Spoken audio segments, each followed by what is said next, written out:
दोस्तों, बचपन से ही हम परमाणु बम के बारे में सुनते आए हैं और सुने भी क्यों नहीं। इतिहास में सिर्फ एक ही बार युद्ध में प्रयोग होने वाले परमाणु बम के जख्म आज तक इतिहास के सीने में है।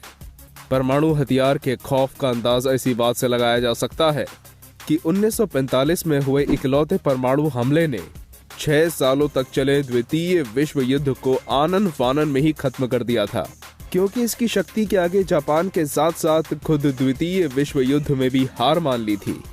और ये भी परमाणु बम के खौफ का ही असर है कि 1945 के बाद कोई भी बड़ा युद्ध नहीं हुआ है, क्योंकि युद्ध से कितनी बड़ी हानि हो सकती है और युद्ध कितना अमानवीय हो सकता है, ये लोगों को परमाणु बम ने ही समझा दिया था।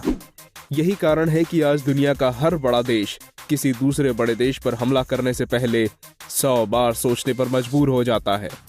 लेकिन दोस्तों, ऐसा भी नहीं है कि अब फिर से दुनिया में कभी परमाणु बम का इस्तेमाल हो ही नहीं सकता। असल में इस पूरी दुनिया में जितने भी जीवों को प्रकृति ने बनाया है, उनमें से हम यानी मनुष्य सबसे हिंसक जीव हैं। हमें जो भी उपहार इस प्रकृति ने दिया है, उसी का इस्तेमाल हमने प्रकृति को नष्ट करने के लिए किया है। और आप मेरा यकीन मानिए कि इस बात की संभावना बहुत ही ज्यादा है कि आपके इसी जीवन काल में आपको एक परमाणु हमला देखने को मिले। तो दोस्तों, वैसे तो मैं भी आप लोगों की तरह हमेशा ही भगवान से ये अभिलाषा करूंगा कि हमारी पृथ्वी को फिर से कभी परमाणु हमले का कष्ट ना झेलना पड़े। लेकिन दोस्तों, अगर ऐसा हुआ तो इस स्थिति में आपको क्या करना चाहिए, ये जान लेना भी आपके लिए बहुत जरूरी है। इसलिए आपसे रिक्वेस्ट है कि वीडियो को आखिर तक जरूर देखें। दोस्तों, परमाणु बम से बचाव के तरीके जानने के लिए हम आपको संक्षेप में यह बताना चाहते हैं कि परमाणु बम है क्या और ये कैसे काम करता है। परमाणु बम बनाने में प्लूटोनियम और यूरेनियम जैसे रेडियोधर्मी तत्वों का इस्तेमाल किया जाता है। ये ऐसे तत्व होते हैं जो खुद की ऊर्जा पैदा करने में सक्षम हैं। एक मुट्ठी भर यूरेनियम से इतनी ऊर्जा पैदा की जा सकती है जितनी कि एक ट्रक कोयले से। विस्फोटक के तौर पर इस्तेमाल करने से 1 किलो वजनी परमाणु बम इतना ही घातक होता है जितना कि 10 लाख किलो वाला कोई साधारण बारूद वाला बम।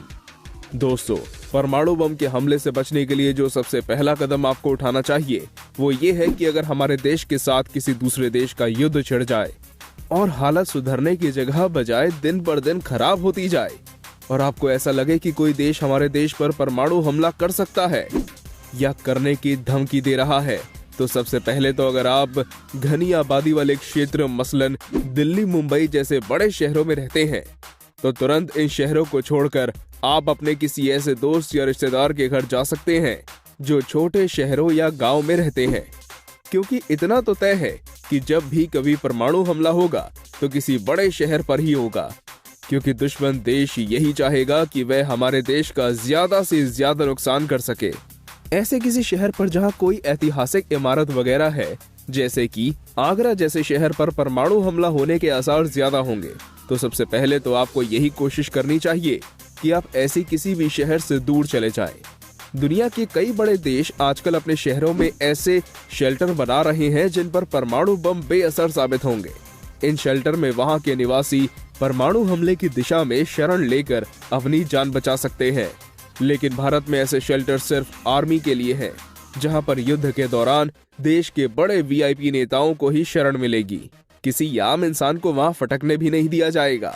ऐसे में अगर आपके शहर में अंडरग्राउंड मेट्रो स्टेशन है, तो परमाणु हमले के दौरान वे आपके लिए जीवनदायी साबित हो सकता है, क्योंकि ये स्टेशन काफी गहरे और मजबूत बने हुए हैं और इन पर परमाणु बम भी बेअसर साबित होंगे। दोस्तों, अगर परमाणु बम आपकी लोकेशन के 5 किलोमीटर के अंदर अंदर गिराया गया है, तो आप फौरन ईश्वर को याद कर लें और अपने द्वारा किए गए सभी पापों की क्षमा मांग लें, क्योंकि अगले 3 सेकंड के अंदर अंदर ही आपका अस्तित्व भाप बनकर उड़ जाएगा। अगर परमाणु हमले से आपकी लोकेशन 5 किलोमीटर से ज्यादा है, तो आप बच सकते हैं। धमाका सुनाई देने के बाद अगर आपके पास कोई बेसमेंट हो, तो जितनी जल्दी हो सके उस बेसमेंट में शरण लें। बेहतर होगा कि आप सीढ़ियों पर से उतरे, नहीं बल्कि सीधी छलांग लगा दें, क्योंकि बेसमेंट में पहुंचने के लिए आपके पास ज्यादा से ज्यादा 5 से 10 सेकंड का ही समय होगा। बेसमेंट में पहुंचने पर आप जमीन पर उल्टा लेट जाएं, अपने दोनों हाथों को सर पर रखते हुए कानों को ढक लें, क्योंकि जल्द ही आपको एक और जोरदार धमाका सुनाई देगा जो पहले वाले धमाके से 100 गुना ज्यादा ताकतवर होगा। इस धमाके के साथ ही जमीन में भूकंप जैसी स्थिति होगी। ये धमाका इतना शक्तिशाली होगा कि सैकड़ों इमारतें धुआं बनकर उड़ जाएंगी। अगर आप किसी गहरे बेसमेंट में हैं तो हो सकता है कि आपका बेसमेंट भी तबाह हो जाए, लेकिन अगर खुशकिस्मती से दूसरा धमाका होने के बाद भी आप सही सलामत हैं, तो अब आपका सामना होगा आसमान से बरसते बरसते मलबे यानी फॉलआउट और रेडिएशन से। ऐसे में तुरंत आप अपने कपड़े उतार दें। इसके बाद अगर आप जख्मी हैं तो फर्स्ट एड किट का उपयोग करें और सही सलामत हैं तो तुरंत स्नान करें, ताकि फॉलआउट और रेडिएशन के बचे असर से खुद को यथाशीघ्र बचा सकें। अभी भी आप किसी भी सूरत में बाहर निकलने की भूल ना करें, क्योंकि बाहर हानिकारक रेडिएशन के साथ साथ तेज धमाके की वजह से बेहद विनाशकारी तूफान भी आ चुका होगा। दोस्तों, आपको लगभग 1 महीने तक इसकी बेसमेंट में ही अपनी पनाहगाह बनाकर रखनी होगी। इस दौरान आप जितना भी हो सके कम से कम खाएं और कोशिश करें कि अपना ज्यादातर समय सोकर गुजारें। बाहर की दुनिया से संपर्क करने के लिए आप किसी रेडियो का सहारा लें और हिम्मत कभी भी ना हारें। अगले कुछ दिनों में आप रेडियंस का शिकार हो सकते हैं, जिसमें आपको बुखार, उल्टी या घुटन हो सकती है। अगर आपके पास पैरासिटामोल या कोई और दवाई है तो आप उनका इस्तेमाल कर सकते हैं। परमाणु धमाके के ज्यादा से ज्यादा 5 से 7 दिनों के अंदर मददकारी और फौजी दोस्त आपके इलाके में पहुंच जाएंगे। तब तक आप रेडियो पर खबर सुनते रहें और जब आपको पूर्ण विश्वास हो जाए कि आपके इलाके में मदद कार्य शुरू हो चुका है, तो बाहर निकलकर नजदीकी मददकर्ता दोस्त से तुरंत संपर्क करें, ताकि आपको परमाणु विस्फोट से की चपेट में आए हुए इलाके से फौरन बाहर निकाला जा सके। यदि कोई भी मददकर्ता दल आप तक नहीं पहुंच सके तो कम से कम 20 दिन बाद ही आप बेसमेंट से बाहर निकलें। तब तक विनाशकारी तूफान थम चुका होगा। बाहर निकलने के बाद आपको एहसास होगा कि लाखों में से सिर्फ आप ही जिंदा बचे हुए हैं। अब आप जितनी भी जल्दी हो सके उस इलाके को छोड़ दें और रेडिएशन खत्म होने के बाद ही उस इलाके में वापस आएं। तो दोस्तों, आज इस वीडियो में बस इतना ही। भगवान ना करे कि कभी हम में से किसी एक के साथ ऐसी हालत हो कि हमें इन उपायों की मदद लेनी पड़े। उम्मीद है आपको वीडियो पसंद आया होगा।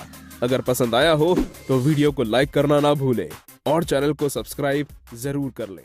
धन्यवाद।